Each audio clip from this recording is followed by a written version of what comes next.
আয়োজনের সম্মানিত সভাপতি, এখানে উপস্থিত নয়াদিগন্ত পরিবারের গর্বিত সদস্যবৃন্দ, জাতীয় নেতৃবৃন্দ, মুআজ্জাজ উলামায়ে কেরাম, বিভিন্ন সংবাদপত্রের সম্পাদক, সম্পাদনা এবং প্রকাশনা সাথে সম্পৃক্ত সুধীবৃন্দ, এখানে ছাত্র নেতৃবৃন্দ সহ সমাজের বিভিন্ন শ্রেণীর আমার প্রিয় এটা আমাদের জন্য সৌভাগ্য এবং আল্লাহ তাআলার প্রতি কৃতজ্ঞতা এবং শুকরিয়া যে একটি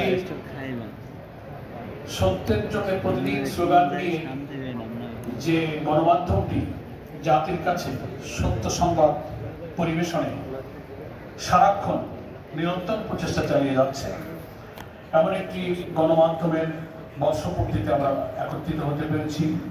অনেক গুণীজন দেশ, জাতি, সমাজ, সভ্যতা নিয়ে যারা ভাবেন তাদের কথা শোনার সৌভাগ্য যেখানে হয় সেখানে আমরা আসতে পেরেছি। সেজন্য মহান আল্লাহর কাছে আমরা আবারও শুকরিয়া আদায় করছি, আলহামদুলিল্লাহ। খুব সংক্ষেপে একটি কথা বলবো, এখানে অনেক নেতৃবৃন্দ আছেন। সংবাদপত্রের সত্যতা, সততা এবং নিরপেক্ষতার ব্যাপারে কিন্তু আজও দেশের মানুষের মধ্যে, পাঠকদের মধ্যে কিন্তু এখনো পুরোপুরি সন্তুষ্টি আসেনি। কেন আসেনি? কারণ হচ্ছে মিডিয়ার আসল দায়িত্বই হচ্ছে সত্য তথ্যকে পাঠকের সামনে, জাতির সামনে উপস্থাপন করা। সেক্ষেত্রে দেখা যায় যে প্রত্যেকটি পত্রিকার, গণমাধ্যমের এক একটা এডিটোরিয়াল পলিসি থাকে এবং তার ভিত্তি হওয়া উচিত মোরালিটি, নৈতিকতা, সততা, অনেস্টি। এটার উপরে অনেক সময় তাদের এডিটোরিয়াল পলিসি প্রতিষ্ঠিত থাকে না। এক একটা কর্পোরেট হাউস তৈরি হয়েছে, পত্রিকার জন্মের এক একটা পেছনে তাদের উদ্দেশ্য থাকে। কার উদ্দেশ্য থাকে ব্যবসা, কার উদ্দেশ্য থাকে কর্তৃত্ববাদী কোনো শাসকের সাথে মিলেমিশে একাকার হয়ে তাদের চাটুকারগিরি করা, কারো উদ্দেশ্য থেকে আমার ব্যবসা বাণিজ্য, নানান শিল্প গ্রুপ, ব্যবসা বাণিজ্য, কর্পোরেট হাউস আছে, আমি অনেক দুর্নীতি করি, অবৈধ সম্পদের পাহাড় গড়েছি, সেটাকে রক্ষা করার জন্য সেফগার্ড হিসেবে একটা পত্রিকা বের করে সেটাকে পাহারা দেওয়ার জন্য তাকে ব্যবহার করে। এই নানান কারণে প্রবলেম হয়ে গেছে যে আমরা পত্রিকার সততা এবং নৈতিকতার উপরে সংবাদপত্রে এবং অন্যান্য মিডিয়া, সেটা ইলেকট্রিক হোক, প্রিন্ট হোক, সব জায়গাতেই কিন্তু আমরা এই নীতি, নৈতিকতার একটা বিচ্যুতি আমরা দেখতে পাচ্ছি। এবং আমাদের বড় দুর্ভাগ্য, প্রায় এক শতাব্দী ধরে এই গণমাধ্যমের মধ্যে সংবাদপত্র এবং সংবাদ পরিবেশনের যে সংকট, নৈতিকতার যে সংকট আমরা দেখতে পাচ্ছি,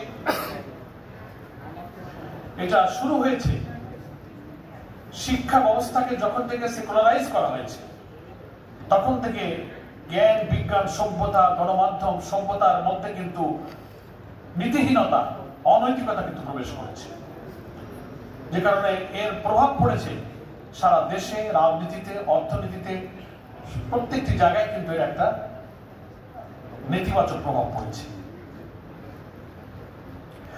আমরা জানি কোন দেশ গঠনে, রাজনীতির জন্য, সভ্যতার জন্য, সমাজের জন্য, ডেমোক্রেসির জন্য তিনটা ফ্যাক্টর খুব ইম্পর্টেন্ট। একটা হচ্ছে সে দেশের জনগণ, একটা হচ্ছে রাজনৈতিক দল, আর একটা হচ্ছে সেই দেশের গণমাধ্যম। এই তিনটার মধ্যে যদি সেতু বন্ধন না থাকে, সমন্বয় না থাকে এবং একটা দেশকে বসবাসের উপযোগী করে দুর্নীতিমুক্ত, অর্থাৎ corruption free society, corruption free economy এবং ভবিষ্যৎ প্রজন্মের জন্য একটা সুন্দর দেশ গড়ে যাওয়ার কমিটমেন্ট যদি এই তিনটা ফ্যাক্টরের মধ্যে না থাকে, তাহলে সে দেশ সুন্দর করে গড়া যায় না। আমরা নয়াদিগন্তের এই প্রতিষ্ঠা বার্ষিকীতে এই সত্যগুলো যদি উপলব্ধি করে 24শে জুলাই গণ অভ্যুত্থানে বাংলাদেশে যে রাজনৈতিক পরিবর্তন এসেছে, আমাদের সোনার ছেলেরা প্রায় ১৫০০ ছাত্র জনতার প্রাণ গিয়েছে, 30-40 হাজার ছাত্র জনতা তারা আহত ক্ষতবিক্ষত হয়ে এখনো কাতরাচ্ছে সেই ক্ষত চিহ্ন নিয়ে। আমাদেরকে তারা বলছে, তাদের আত্মার ক্রন্দন হলো যে নতুন বাংলাদেশের জন্য আমরা স্বপ্ন রেখেছিলাম, সেই স্বপ্নের বাংলাদেশ গড়ার জন্য যেন যারা এর স্টেক হোল্ডার, যারা এর দায়িত্বে আছে, তারা যেন তাদের প্রতিশ্রুতির উপরে, অঙ্গীকারের উপরে যেন মজবুত থাকে। আজকে নয়া দিগন্তের এই প্রতিষ্ঠা বার্ষিকীতে আমরা যারা এই রাজনৈতিক পরিবর্তনের বেনিফিশিয়ারি, যারা একটা স্বপ্নের বাংলাদেশ গড়তে চায়, এই অঙ্গীকার, এই প্রতিশ্রুতি আমাদেরকে এক্ষুনি নিতে হবে। সময় বেশ পার হয়ে গেছে এবং বিশ্বব্যাপী যে দুর্নীতি, রাজনীতিতে চলতেছে দুর্নীতি, ডিপ্লোম্যাসিতে চলতেছে নীতিহীনতা, এই সবটার প্রভাব পড়েছে আমাদের এই সমাজে এবং এইটার কারণে সব মিডিয়া গণমাধ্যমে এর প্রভাব থেকে কিন্তু মুক্ত হতে পারেনি। আন্তর্জাতিক দুনিয়ার যে সমস্ত বড় বড় গণমাধ্যম আছে, আমরা যেগুলো নাম শুনি মাঝে মাঝে আমরা পড়ার সুযোগ পাই, আপনি দি ইকোনমিস্ট বলেন, টাইমস বলেন, নিউজ উইক বলেন, এসব পত্রিকাগুলোর কিন্তু সংবাদ পরিবেশনের মান, স্টাইল অফ প্রেজেন্টেশন কিন্তু খুব চমৎকার, খুব সূক্ষ্মভাবে। তার মধ্যে কিন্তু অসত্য তথ্য দিয়ে বিশ্বকে, সভ্যতাকে মোটিভেট করে তাদের এই সব মিডিয়া জন্মের যেটা স্বপ্ন, সেদিকেই কিন্তু গোটা দেশকে, বিশ্বকে, পাঠককে নিয়ে যেতে চায়। এ কথাটা আমি এই কারণে বলছি যে দৈনিক নয়া দিগন্ত যারা প্রতিষ্ঠা করেছিলেন, সেই প্রতিষ্ঠাতাদের কিন্তু একটা স্বপ্ন ছিল। আজকে আমি শ্রদ্ধার সাথে স্মরণ করছি সেই প্রতিষ্ঠাতাদের অন্যতম উদ্যোক্তা, যিনি তার জীবনের মূল্যবান সময়, মেধা, চরিত্র, মুহূর্তগুলো তিলে তিলে এর পেছনে ব্যয় করেছেন দিগন্ত মিডিয়া কর্পোরেশনের সাথে শহীদ মীর কাসেম আলী। তার সাথে আর যারা ছিলেন প্রতিষ্ঠাকালে, আরো কয়েকজন এখানে আছেন। একটা সত্য, জাতির একটা গণ আকাঙ্ক্ষা, প্রজন্মের জন্য একটা সুন্দর বাংলাদেশ গড়ে দেওয়ার জন্য কিন্তু এই নয়া দিগন্তের প্রতিষ্ঠা হয়েছিল। আমরা ওই সময় আমাদের মধ্যে একটা কৌতূহল ছিল, একটা কিউরিওসিটি ছিল যে পত্রিকাটার নাম নয়া দিগন্ত হচ্ছে কেন। একটা টেলিভিশন চ্যানেলও হলো দিগন্ত টেলিভিশন।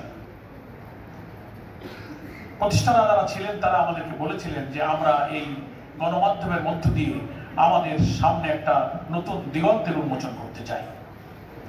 কিন্তু ফ্যাসিস্ট এটা বুঝতে পারে এই সত্য উচ্চারণের সাহসী গণমাধ্যমকে, তার কণ্ঠকে চেপে ধরার জন্য কিন্তু উদ্যোক্তাদেরকে, মীর কাসেম আলীকে তারা বিনা অপরাধে যে সমস্ত অভিযোগ তার বিরুদ্ধে মিথ্যা মামলায় আনা হয়েছিল, প্রত্যেকটি মামলা, প্রত্যেকটি লাইন, প্রত্যেকটি শব্দ হচ্ছে মিথ্যা, একটার সাথে তার সত্যের কোনো সম্পর্ক নেই। এই বয়সে তাকে নিষ্ঠুরভাবে ফাঁসিতে ঝুলিয়ে হত্যা করা হয়েছে। আমরা শ্রদ্ধার সাথে যেমন স্মরণ করি, আল্লাহ তাআলা তাকে অন্যায়ভাবে হত্যা যারা করেছে, দেশের আইনে তার এবং তাদের সঠিক বিচার হোক। আল্লাহ তাআলা এই অন্যায়ভাবে হত্যার কারণে শহীদ মীর কাসেম আলী সহ যাদের এইভাবে নিষ্ঠুরভাবে হত্যা করা হয়েছে, তাদেরকে শাহাদাতের মর্যাদা দান করে জান্নাতে উচ্চ মর্যাদা তাদেরকে দান করুন, তাদের কিন্তু দোয়া করছে। সম্মানিত সুধীবৃন্দ, নয়া দিগন্ত কর্তৃপক্ষকে আমি ধন্যবাদ জানাই। অনেক ঝড়ঝাপটা এই 16-17 বছরে শাপলার ঘটনার পর সেখান থেকে নৃশংস নিষ্ঠুর হত্যাকাণ্ড যে টেলিকাস্ট করেছিল দিগন্ত টেলিভিশন, ইসলামিক টেলিভিশন, সেই যে বন্ধ করা হয়েছে সেটা এখনো চালু হতে পারেনি। দীর্ঘ 14-15-16 বছর যখন একটা ইলেকট্রনিক মিডিয়া বন্ধ হয়ে থাকে, হাজার হাজার কর্মচারী বেকার হয়ে পড়ে, তার যন্ত্রপাতি ওয়ান ইয়ারে যেতে গেলে তার এস্টাবলিশমেন্ট থাকে, সব কি পরিমাণ ক্ষতিগ্রস্ত হয়, কি পরিমাণ ফিনান্সিয়াল প্রবলেম, তার শেয়ার হোল্ডার, তার ব্যবসা, এই সব কিছুতে কেটে উঠে এখনো কিন্তু সেগুলো এখনো চালু হতে পারেনি। এই ধাক্কা সামলে নয়া দিগন্ত নামক এই পত্রিকাটি যে সত্যের উপরে দাঁড়িয়ে আছে, আমি মনে করি অন্যায়, অসত্য, ভুল এবং একটা অসভ্যতার বিরুদ্ধে সভ্যতার যুদ্ধে নয়া দিগন্ত তার অস্তিত্বকে জানান দিয়ে বলেছে যে না, আমাদের যারা প্রতিষ্ঠা করেছিলেন তাদের স্বপ্নের পথে চলার জন্য আমরা এই জিহাদের পথে অটুট থাকবো এবং অনড় থাকবো। এই জন্য নয়া দিগন্তকে আমি ধন্যবাদ জানাই। নয়া দিগন্ত পরিবার, তার প্রকাশক, তার সম্পাদক, তার কলামিস্ট, লেখক, সাংবাদিক, বিজ্ঞাপনদাতা, পাঠক, সবাই মিলে যারা এই পত্রিকাকে দাঁড়িয়ে রাখার কাজে অসাধারণ ভূমিকা রেখেছেন, অবদান রেখেছেন।